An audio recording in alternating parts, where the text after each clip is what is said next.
Have tremendous success with his new endeavor.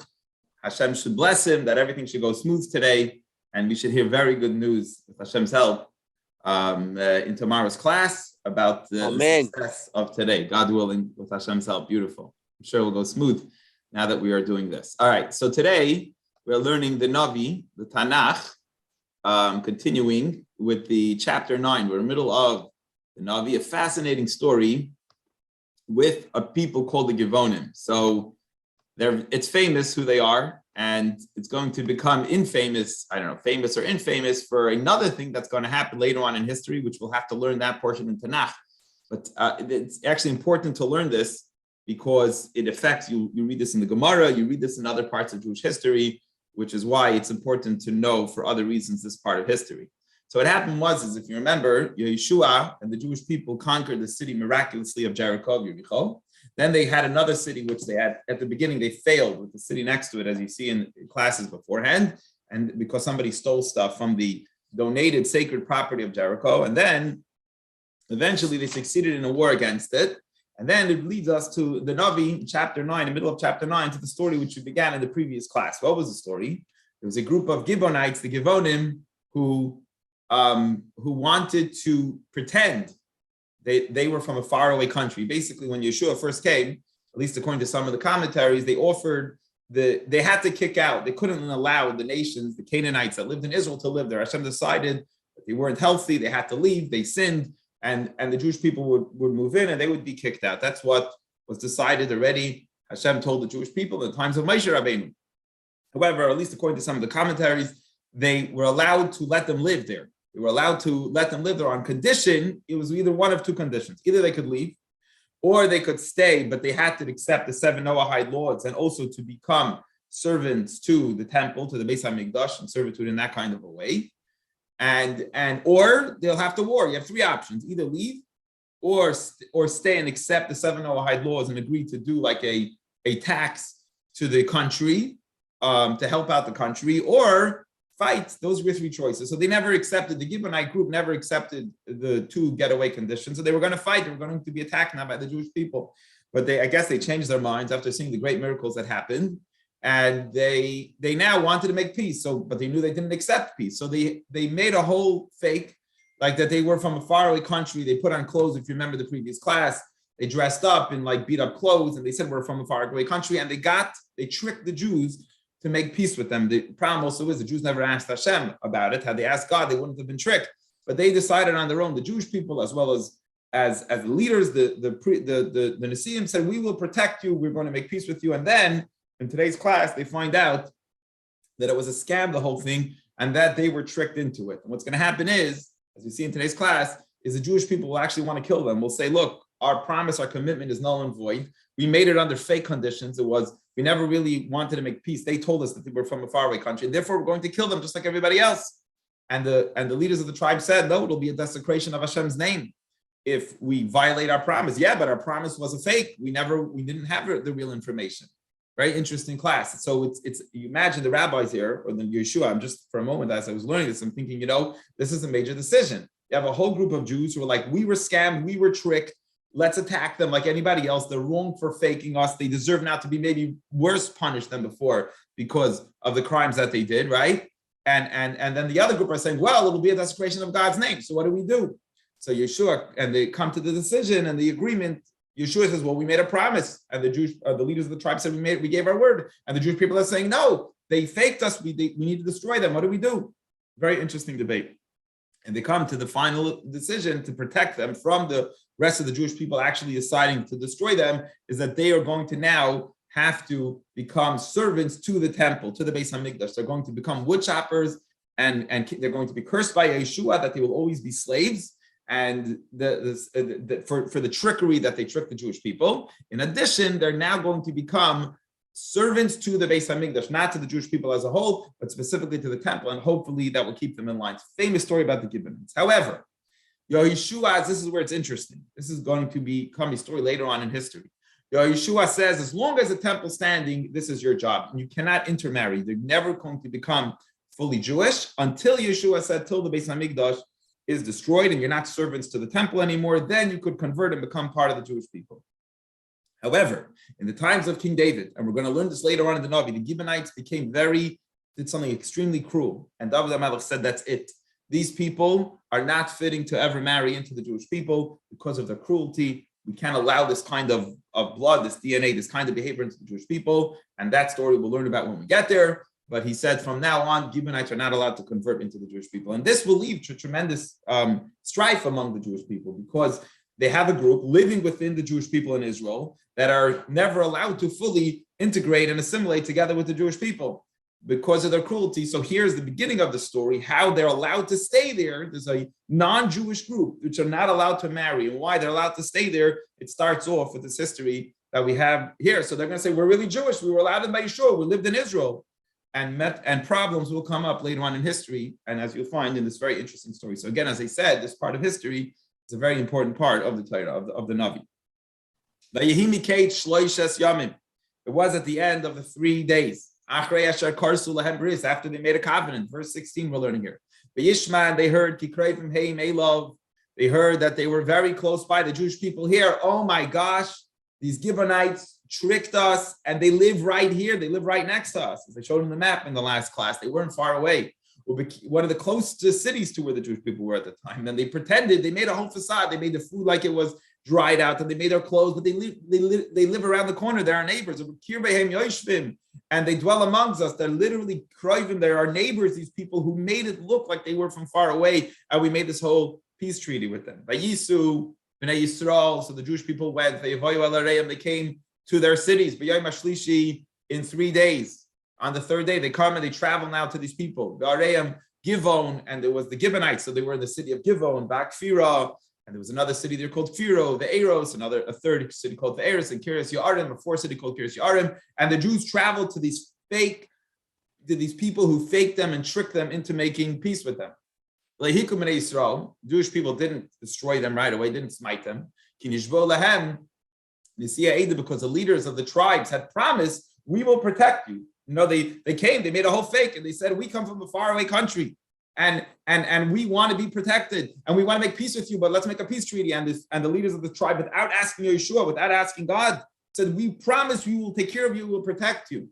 They swore in the name of God of the Israel. But the whole congregation complained against the princes. Who gave you guys a right to make this promise? Who gave you a right to make such a promise? And even if you did, it was all a facade. We don't agree with the rabbis, with the leaders, their leaders of the times. They had no right to make that deal, and we think we should still destroy them. And the leaders told the whole congregation, we swore to them in the name of God, the God of our forefathers. Now we cannot touch them. We made a promise. What will the world say? God forbid to violate our promise to Hashem. You're kidding? We're not going to do that. Even though you have a reason to say we can violate it because we were tricked into it. I don't care. It doesn't matter. You're not allowed to violate your promise for something like this. The tribe says, verse 20, this is what we will do to this group of tricking people, the Canaanites, which will allow them to live, so that there'll not be wrath on us for violating our swear that we made in God's name. For the swear that we told them, we made a commitment. So we're stuck in the middle. The leaders are saying, God forbid, violate God's name and violate your promise. None of the other countries will trust your word anymore. Now you're in risk of violating your word. And the Jewish people are saying, no, but they tricked us. They're not allowed to live among us. Let's get rid of them. It almost sounds like the shul. Imagine like a debate. You have the congregation is saying one side, the rabbi is saying something else. So this is what the leaders of the tribe say. The Nisim, the princes of the tribe say, Yichyu, let them live. They will be wood choppers and water carriers. But here they're saying they're going to basically serve all the Jewish people. They're going to become our servants. As the princes had spoken to them. So they say, listen, that's it. We'll allow them to live, but they're going to be, the landscapers and water carriers were a big thing back in the day. Instead of us having to do the landscaping, I'm just thinking because I'm looking out my window, I see all the landscapers over here cleaning all the leaves.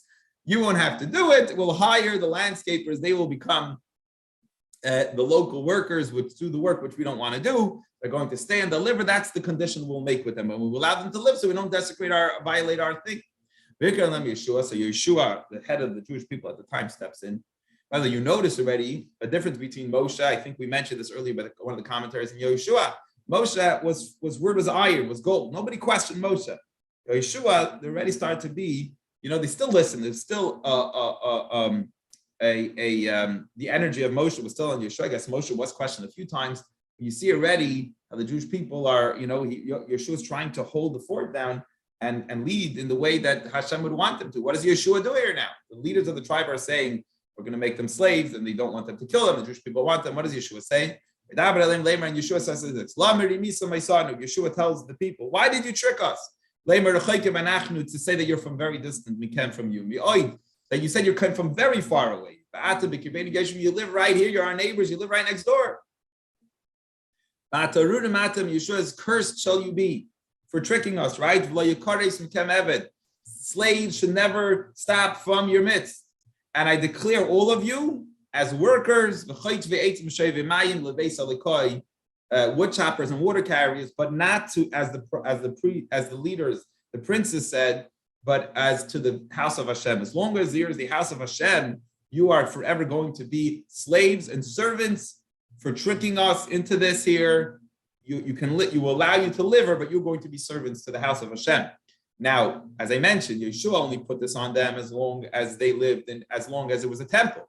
Once a temple will be destroyed, officially his curse or his thing that they should be slaves will go off, and they technically would have been allowed to intermarry and become part of the Jewish people. However, in the times of King David, like we'll see, they did something very, very terrible, and they could not hold such a people, could not intermarry. And David HaMelech said, that's it. We're not allowing conversions from this group of people from that time on. Verse 24, so what did they respond? Yeshua just told them, this is the deal. You want to stay here, this is what you have to do. They responded, what he asked, why do you trick us? Because it was told to us. Why did we do this? You want to know why, Yeshua? Because we heard all the news. It's a we heard everything that Hashem commanded Moshe Abda Yisur. To give to us the whole land. And you were commanded by Moshe to destroy, to wipe out anybody that lives in the land. We became very afraid that after saying for our lives because of you. So that's why we did this thing. Why did we do this? Because we were afraid. So in other words, they have an excuse. Yeshua is very upset. Why do you trick us? But they're not just tricking for the sake of tricking. They're tricking because they're very scared. By the way, I hate not to compare it, but a little bit in what just happened now. We all know there was a man who didn't convert, married a Jewish girl and faked it. And if you follow the news, he was like defending why he did it. So everyone's like really angry at him. He was worse because you tricked the girl into marrying her. And he's saying, all I did was I wanted to marry her. So in other words, it's like, and Yeshua kind of like gives them a mediocre punishment. They're not servants to all the Jewish people, but also to the Beis Hamikdash. But he accepts their rights now to stay. He allows them, even though they were tricked into it, to stay in Israel. So he says, now they tell Yeshua, this is why we did it, because we were afraid of you, but now we are in your hands. Whatever is right and good to do it to us, do. We're accepting your conditions here for allowance to stay in Israel. Yaslam Cain, and so they did to them. He saved them. Yeshua saved them from the hand of the Jewish people. They weren't killed because I guess if the deal not been made, the Jewish people would have maybe said, this is not right. We don't accept. How can you accept the deal when we were tricked into it? So it's almost like Yeshua found a way to manage the Jewish people's feeling about, now it's worse maybe because they tricked us. Now we have to destroy them. And the leader's saying, no, we have to keep our word. And Yeshua found a way, said they're going to be servants to the temple. And also I saw one of the commentaries, this will keep them also holy. If they're whole time working in the Beis Hamikdash, there's a fear always that the Jewish people will learn from the non-Jews and start to emulate them. Unfortunately, like we see in our today, I see this all the time, that people are copying and learning from the people we live among, and then Torah gets watered down. So there's obviously this fear there, but perhaps by them, the non-Jews that are living amongst the Jews that are not becoming Jewish, the fact that they work for the temple, maybe that'll keep them holy and in check, and it won't affect negative the Jewish people. And